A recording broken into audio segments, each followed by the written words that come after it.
Abbiamo lasciato la novità che riguardava la mostra di Barumini, Thesaurus, e adesso ritorniamo ai temi dell'economia e lo facciamo con la CNA, che è il nostro partner storico di trasmissione, perché con i suoi report ci dà notizie e novità. Andiamo a analizzare per primo il discorso e il report che riguarda il settore degli agriturismo, che erano come Sardegna segnalati nel triennio 2017-2019 al terzo posto e quindi in fase espansiva, addirittura con una crescita del 21,5%. Arriva la pandemia e la Sardegna si ritrova al terzultimo posto con un meno 44%. Ne parliamo con il segretario regionale della CNA, Francesco Porcu. È un dato questo che ci ha portato dal terzo posto assoluto al terzultimo. Sì, come lei ricordava, i dati sono questi: un settore importante, in crescita, che nel periodo pre-pandemico si è consolidato e che ormai è davvero un segmento di mercato che può offrire un contributo importante a tutto il sistema turistico regionale. I dati che lei richiamava sono ovviamente legati a una contrazione davvero molto forte nel periodo pandemico, e la causa va ricercata, come indichiamo nel report, nella caduta e quindi nel crollo del turismo internazionale. E mentre le presenze dei vacanzieri a livello nazionale, tutto sommato, abbiamo un decremento nell'ordine del 20%, parliamo dell'anno 2020, per quanto riguarda invece il segmento delle presenze legate al turismo internazionale siamo al meno 70%, e quindi questo è l'elemento che più ha concorso a creare quella contrazione che lei richiamava poc'anzi. Voi avete anche segnalato che c'è stata una ripresa nei primi 9 mesi del 2021 con un incremento delle presenze turistiche alberghiere ed extraalberghiere del più 62,8%. Sì, quello è il dato che riguarda i primi 9 mesi del 2021, e la Sardegna è la regione italiana per incremento percentuale più alto in assoluto. Un incremento che è triplo rispetto alla media delle performance delle altre regioni meridionali, ed è un dato che ovviamente ha bisogno poi di conferme, e noi ovviamente ci auguriamo che la prossima stagione, al netto di tutti questi elementi di difficoltà, possa davvero consentire la ripresa che auspichiamo tutti. È arrivata una buona notizia: negli ultimi giorni è stato varato a livello di Unione Europea il bando per la continuità territoriale, e questo è un bel vantaggio, perché si parlava fino alla scorsa settimana del 14 maggio come data di decollo. Adesso l'obiettivo del 15 marzo, che è stato richiesto da voi come organizzazioni imprenditoriali, può essere centrato.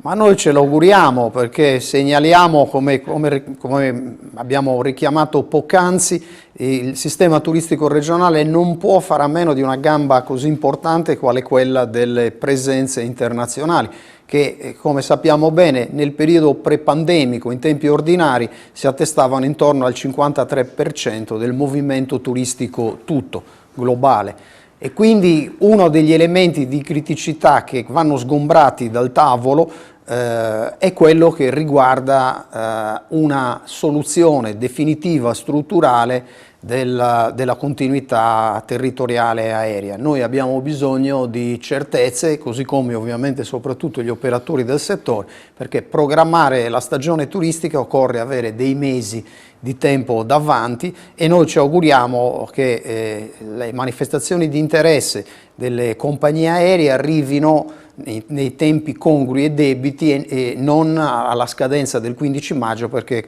tutto questo renderebbe ovviamente, creerebbe delle difficoltà e delle criticità alla stagione. Di certo quella dei giorni scorsi è stata una buona notizia. Adesso parliamo dell'ultimo report, che è datato 2 marzo, La Sardegna è una delle regioni italiane che hanno usufruito di meno degli aiuti economici stanziati dallo Stato tra il marzo 2020 e il maggio 2021. Sì, l'indagine che abbiamo compiuto è un approfondimento su tutti gli strumenti agevolativi che lo Stato ha messo a disposizione nell'arco temporale che va da marzo 2020 a maggio 2021. E segnaliamo come il sistema delle imprese isolane si colloca ai noi in una fascia davvero molto bassa come utilizzo delle risorse statali. Abbiamo esaminato tutti i vari interventi, i decreti che si sono succeduti nel corso di questo periodo, i ristori, Cura Italia. Ecco, su uno mi vorrei soffermare, il Garanzia Italia, che ha erogato alle imprese sarde un totale di 370 milioni, che è pari al 2,2% del totale nazionale. Quella è la misura nella quale le imprese sarde hanno fatto meglio. A differenza delle altre, come stavo dicendo, a differenza delle altre, le quali per esempio se parliamo dell'annualità 2020 su 108 miliardi, le imprese isolane hanno acquisito praticamente le briciole, 1,6 miliardi, che sarebbe a livello nazionale l'1,5%, con una dotazione media intorno ai 23.000 euro, che è un terzo di quanto percepito dalle imprese meridionali in termini, diciamo, di finanziamento. Quindi una quota davvero molto bassa. Così come sono state peraltro davvero molto basse anche le provvidenze che riguardano le altre provvidenze, gli altri strumenti di agevolazione. Li segnaliamo nel nostro report, per esempio solo 0,24 milioni di euro come i beneficiari per quanto riguarda le attrezzature mediche e le mascherine, 2,5 milioni per quanto riguarda i sostegni all'export e niente e nessuna risorsa per quanto riguarda le performance a cui le imprese potevano candidarsi per i processi, diciamo, di internazionalizzazione. E poi segnalate nessuna agevolazione concessa per il rafforzamento patrimoniale delle medie imprese. E nessuna su questo fronte, mentre invece lei richiamava il dato importante sulle garanzie, nel quale invece le imprese sarde hanno usufruito di 370 milioni di euro, che è pari al 2,2% del dato nazionale. Porco, parliamo della finanziaria che è stata varata lo scorso fine settimana. Una finanziaria che vede con un occhio di riguardo sia il vostro settore, quello dell'artigianato, che il settore della cooperazione. Sì, in finanziaria sono state introdotte delle misure che riguardano questi due settori. Per quanto riguarda l'artigianato è prevista una dotazione che serve a completare e a rendere agibile e pienamente operativa la legge 949. È prevista una dotazione di misura ancora più rilevante per quanto riguarda il contratto del commercio, parliamo di 30 milioni di euro, anche lì con un intervento per costruire una modalità, come dire, operativa sulla 949 che verrebbe estesa anche al comparto del commercio. E quindi oltre alle misure che abbiamo già commentato di contrasto allo spopolamento, che assorbono soprattutto nel triennio una dotazione davvero importante di risorse finanziarie.